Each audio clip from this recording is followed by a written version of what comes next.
que é muito utilizado pelos investidores, que é a relação preço-lucro. Tá. Vamos lá, o que ela determina e geralmente quanto menor, melhor, mas tem exceções também, certo? Exato. O preço-lucro, eu gosto de pensar mais na empresa inteira. Então, o valor de mercado da empresa inteira é dividido pelo lucro líquido da empresa inteira nos últimos 12 meses. Mas você também pode pensar na cotação da ação, né? O preço da ação dividido pelo lucro por ação. Primeiro ponto.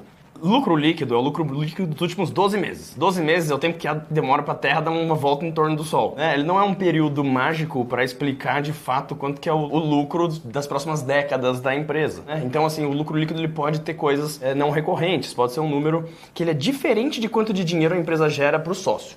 Então, na essência, o lucro líquido ele é quanto sobra de valor contábil, que vai entrar no patrimônio líquido da empresa, na conta de lucro retido no final do ano. É diferente de dinheiro.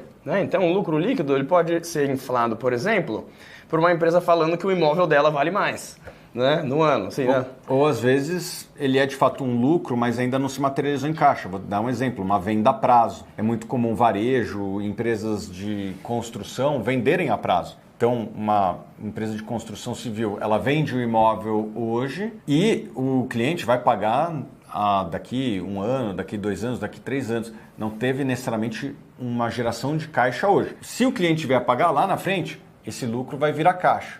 Mas hoje não virou caixa. Existe um risco nesse caso específico, até do cliente ficar inadimplente no meio do caminho e aquele lucro lá atrás ter que ser revisto, porque o cliente não tem condição mais de pagar aquela parcela. Então, primeiro, como o Alberto falou, lucro não é caixa. Segundo defeito, o que aconteceu nos últimos 12 meses não necessariamente vai se replicar nos próximos 12 meses. Pode ter tido um efeito não recorrente ali no meio. Vender um imóvel acima do valor contábil, você entra a diferença como um lucro líquido. Mas a empresa, sendo uma empresa que vende imóveis como core business dela, é um negócio que não vai acontecer muitas vezes.